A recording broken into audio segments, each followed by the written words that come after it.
I sometimes feel this way, that I only ever eat chicken. I only started eating chicken 2 years ago, right? And there's like 1,000 other types of food that I will most likely never get to eat. I think a majority of the food, right? Seafood, literally every type of meat.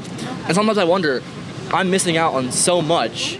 Hey everyone, it's that time again where I get to tell you all about the intuitive, fun, and interactive learning platform Brilliant, who is sponsoring today's video. Now, Brilliant works with award-winning academics and professionals to create visual, stimulating, and engaging courses and lessons around science, technology, engineering, and mathematics. One of the things I love about Brilliant's courses is that a lot of them are focused on skills such as critical thinking, problem solving, and data analysis, which, as well as being invaluable skills in day-to-day life, are also exceptionally important when it comes to discussions around veganism. Brilliant is also great as its flexible workflow allows you to learn at the pace that's best for you, and they have courses for all skill levels from beginner to advanced, and they add new lessons every month, which means that you can stay up to date with new technology and build a daily learning habit. So if you want a visually engaging and effective way to expand your knowledge and skills, well, you can get started on Brilliant for free for 30 days and get 20% off a premium subscription by visiting brilliant.org/Earthling Ed. So let's get back to the debate at hand, but thank you again to Brilliant for sponsoring today's video. Hi Ronick, nice to meet you. My name is Ed and today I'm at Harvard University and I have a banner that says, "Give me your best argument for not being vegan." You've kindly waited, you've very kindly sat down, so now's the chance to tell me, what is your best argument for not being vegan? Yeah, I guess I want to hear first from you, what is your argument for being vegan? Okay, yeah. Fundamentally, for me, there are bonuses to being vegan, environmental bonuses, even some health bonuses. But fundamentally, the reason why I did it was because eating plants is the best way that I can reduce suffering with the dietary choices that I have. It's not perfect. It's not it isn't devoid of harm and suffering. But between choosing plants and choosing animals, choosing plants reduces the harm that my food choices cause. What do you think? Yeah, I was vegetarian until I was like 17. Yeah. Kind of like family choices. Then I started eating chicken just because I thought it would taste good. Sure. Protein, all that. Yeah.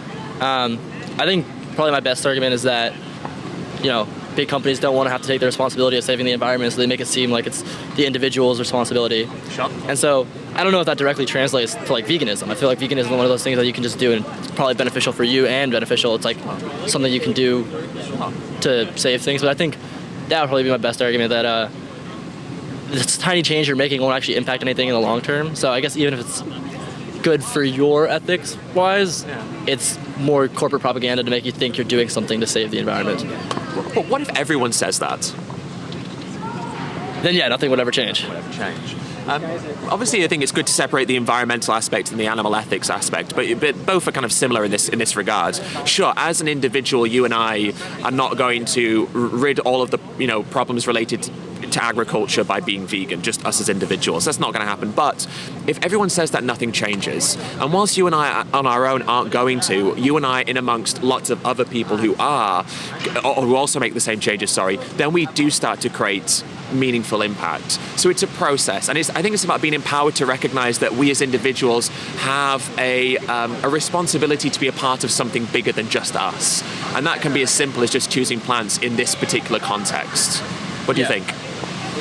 No, I definitely agree with you. I think that I think that it would 100% work when people decide as a collective to decide being vegan. It would definitely have enough movement. I know for a fact that I've read before that veganism, if everybody were to stop eating beef, we could reduce something like 25%. I don't know the exact statistic. I'm sure you probably know, but reduce something like 25% of emissions because of how much cows fart or whatever. Yeah, it's actually cow burping is. Yeah. But in the US, a switch to a plant-based diet could reduce agricultural emissions by as much as 73%. 73%. Yeah. So pretty substantial. Everybody switched to a plant-based diet. Yeah. So I think that's one where my argument for individual change wouldn't really do anything. I feel like that defeats it, right? Because if we all change as a collective. Yeah. So I guess then the argument for me would become that it would work in a world where individuals would actually form a collective. Yeah. But when we struggle to form a collective around something even as basic as worker rights or supporting a union, I highly doubt that in a perfect world, I would 100% agree with you. Yeah. But I just don't think it'll ever happen in our world where barely anybody's gonna change their mind. I feel like you even being here, I'm sure you probably already met a lot of people who have said that they would be vegan, sure, but I'm sure they've also probably met a lot of people who are yeah, this is never gonna happen for me. And I guess even if you can convince the reasonable people to go vegan, I don't think that the collective is ever going to happen. So I guess for me, it's more just like a probability thing, that there's more important things to focus on in terms of both environment. I guess I'm kind of disregarding the animal ethics part, but just talking about the environment part. For now. Yeah, We'll for bring now. it around. For now. I guess just in terms of the environment, I think there's better approaches that probably involve more rallying people to hate companies. Like I feel like we would probably get a lot more done in terms of climate change if we just convinced everybody that we need to kill Exxon rather than everybody should go vegan. I feel like that would be an easier thing. We could do both, yeah. And I think the thing about mobilization is true, but the thing about veganism is we don't have to get people to mobilize, because all we have to do is get people within their own life to buy plants, and that forms a collective decision making, or it shapes collective decision making, but it doesn't require any mass mobilization.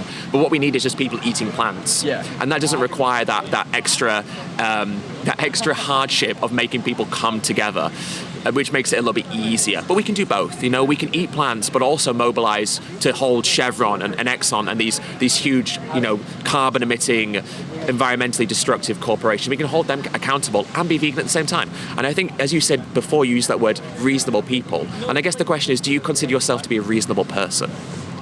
Yeah, I think I consider myself to be a reasonable person. I think that like if I knew that I could make a change in doing something, I would definitely do it. Like, Do you think you can make a change with this? No, I think that I definitely agree with everything you've said so far, but I still think that for me personally, let's say I were to go vegan, I think it would benefit the world, yeah. But I'm also not the type of person to like tell my friends, for example. I would never be the person to like be the first one to try and convince others to do it, just because I'm a little bit averse to like weird social, contact. It would be hard for me, and I'm sure there's plenty of people who would, but You don't have for to. me, I don't think I would. Just live in principle with what you agree with, and then maybe you'll influence people just through being a certain way, in a positive manner, of course. And you don't have to have conversations if you don't want to. But what I would say is, if we don't do it now, then that reduces the likelihood that the positives of making changes, we'll actually see those positives. And I suppose it's almost an appeal to futility, where we're saying, well, because it might not happen, then that means we shouldn't try. But there's also every possibility that it might happen, especially with things like lab-grown meat and this awareness that is growing. I think that we will see changes. And we don't have to convince everyone. We just have to convince enough people so that these changes start to occur more rapidly. But let's take it away from environmentalism just a little bit. Because I am interested in animals and animal ethics and what we do to animals. And I suppose you could apply maybe some of the same arguments about, well, I'm an individualist, I'm not going to stop all animal suffering by not being vegan, and maybe that's the line we go down. But I'm interested to know if you think that issues of morality and ethics are different to issues of environmentalism when it comes to personal obligation. Yeah, I don't know. I feel like this is one of those ones where I don't have like a defined, concrete answer, because I just don't know enough myself yet. Like, I guess I obviously have seen all the videos of like the terrible things they do at chicken farms and like the terrible things they have at factory farms. Yeah. But I don't want to just repeat the entire thing about like I can't make a difference, because that won't be interesting. I think rather my take would be that if we consider like the entire world as levels of like species, right? Obviously you have humans at the top of the food chain and everybody else. Yeah. It's kind of like stratified, right? Humans get to experience so much more than animals will ever get to experience, right? If you're like an animal living in the wild, you only ever get to experience like mating, hunting, and then dying, probably in some predator eats you, right? Humans get to experience so much more. Like we have culture and technology and all that. Yeah. And I guess my take would be that humans deserve being, I don't know what deserve actually means, but like humans deserve more. Like humans have evolved to like have more experience, more things they can do. Like I can go to any country in the world, I can try any food. Yeah. And that would lead me into the trying any food. It might seem very corny, but like my take would be that humans, because we've done so much to get us to the point where we can do anything, I sometimes feel this way, that I only ever eat chicken. I only started eating chicken 2 years ago, right? And there's like 1,000 other types of food that I will most likely never get to eat. I think a majority of the food, right? Seafood, literally every type of meat. And sometimes I wonder, I'm missing out on so much, and I probably will never try those things because it's just kind of scary. And I think that's kind of where I'm going with this, that if we have to decide that there's somebody at the top of the food chain, clearly it's humans. Maybe someday aliens will come down and we'll no longer be the top. Yeah. But for now, we're the top. But does that mean that animals deserve to be killed for us? I don't think it means they deserve to be killed, but if that's the way it is for humans to have to experience things that otherwise they would not be able to, I think it's okay. And the reason I would say it's okay is because at some point we have to decide like how much value do we assign to the conscience of an animal versus how much value do we assign to the conscience of a human. Right. And that's where I'd go with that, yeah. Fair enough. But does that mean that anything is justified to an animal as long as there is a human experience at the end of it? In my personal value system, yes. Okay. And what about raping an animal? I guess it would come down to the pain thing as well. I'm not sure how much pain happens in these factory farms. Obviously, I've seen the videos, but I don't know. It's a lot, probably. It's probably a lot. Obviously, you said raping, right? Yeah. I don't think that we should rape animals, no. But what about for human experience? You'll never get to experience it. See, okay, that would, okay, I get what you mean. And like you're saying, like, okay, what if I wanted to, like, what if humans wanted to rape other humans, right? But I think that... Or other animals. Other animals. They just want to experience it. Right. And it would be a shame if they didn't get to experience all these things they could experience. But I guess that's why I'd say that humans have more, like, value to their conscience. Humans have more value to their life than I would assign to an animal. And that's just my arbitrary value, right? So we can rape an animal for the human experience. You got me there. I'm trying to think. Honestly, okay, this is gonna be weird, right? And I feel weird talking about this in front of everybody. But first week that I came here last year, in freshman year, the first thing me and my roommates talked about was it's like one of those standard 4chan arguments. It's like, would humans rape each other if there was no such thing as societal construct? Sure. Right? And I came in with the pre-assumed notion that of course we would. Like, there's nothing to stop like any man from like having that desire if you know, there's no such thing as societal constructs to hold you back. And I got convinced by the fact that one of my friends had this argument that no animal naturally rapes each other and they don't have societal constructs. Not like we searched it up, and obviously there's not much data on it. Like, you can't really search up animals rape each other, right? It's not one of those things that comes up. But I was convinced by that fact that, like, you know, if animals don't naturally rape each other, what's different with humans? And I guess at that point I would say that even though it's part of the experience, because like societal constructs exist to prevent us from raping, I guess that's just one of those things that would not be included in the things I want to experience. Like eating meat. But what if you did want to? I don't know, I guess I just don't want to, so I don't know how to answer the question. But maybe not you, because I guess the question isn't whether you want to, but whether if someone else wanted to, would that be morally wrong? Yes, I want to say it's morally wrong. Why? Because it goes against societal constructs. But is what is moral and immoral based purely on societal constructs? I guess no, I guess it's also based on what you as a human want to believe is right and wrong. Sure. So why do you think it's wrong? Because I've been told for my entire life that it's wrong. Is that the only reason? I don't know, because I've never had to think about it before. But if I had to think about it from like a human perspective, I'd say it's because everybody's told me it's wrong, and that I know it would cause pain on the human. But I'm talking about raping an animal. So like the human would get enjoyment, but Yeah. the animal wouldn't. I guess I would start to think. I guess I would try to think of everything as like an equation, right? Like, and the equation of like human raping another human is kind of simple. It's like, yeah, rapist probably gets enjoyment, right? But the rapee definitely are getting much more in terms of like pain times time experience is probably greater than whatever they get. The suffering is higher than the... Yeah, exactly. Whereas in an animal, it all just goes back to how much I would value an animal. And it's like, yeah, they definitely would experience... Actually, I don't know. But like, let's say they experience pain. Pain times the value that they... Like, however long they have it for. If a human gets X enjoyment, I'm going to say that their Y pain is less than the value I would assign to humans' enjoyment. The problem with that, though, is if we take that argument and we apply it back to the human rape scenario, you'll say that the only reason that that's wrong is because the suffering is higher than the pleasure in that scenario. But then what you're saying is it would be justified if there was more pleasure than suffering. Let's say it was 10 people doing it, and that 10 people experiencing that pleasure was viewed as greater than that one person and their suffering. We'd then say it's justified.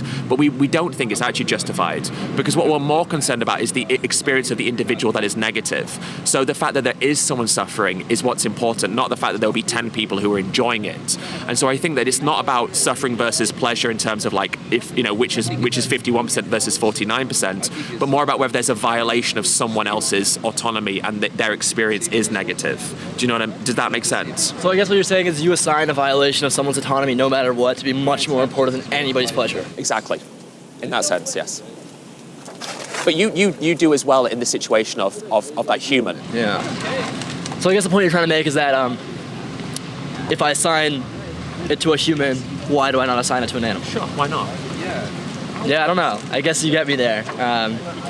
It's just my arbitrary decision based on the fact that I, some reason, value human enjoyment more than animal enjoyment. But it is arbitrary, isn't it? It is arbitrary. It's completely arbitrary. It's just based on like my decision values. Yes. So yeah, I think I would give you that one. You definitely win on that one.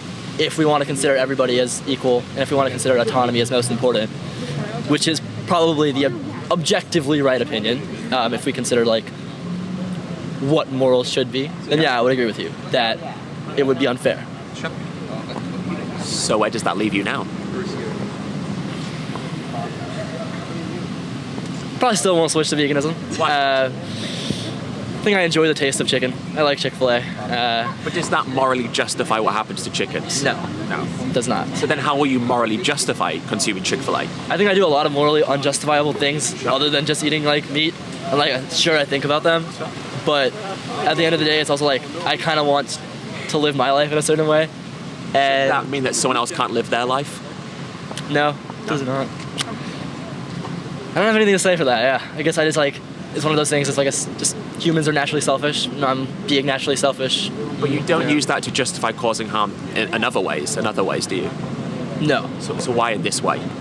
it's just arbitrary. Arbitrary. Yeah, A lot of arbitrary. it's a lot of arbitrary. A lot of arbitrary. It is, isn't it? Yeah. Look, okay. I appreciate you speaking with me now, and I appreciate the honesty, and thank you so much. I really appreciate it. And I'd say just give it a go. You've got nothing to lose from I trying definitely will it. try it at some point in my life. I mean, it'll why be not today. Why not this point in your life? I can easily do it in a week. I barely even eat the chicken here. It's really bad. So Well, there you go. Yeah. Stop eating the chicken then. Yeah. Leave the chickens alone. I'll give it a go. Yeah, give it a go. Thank you so much. I appreciate it. Thank you. I really enjoyed that. Yeah. Have a great life, my friends. You too. This is great.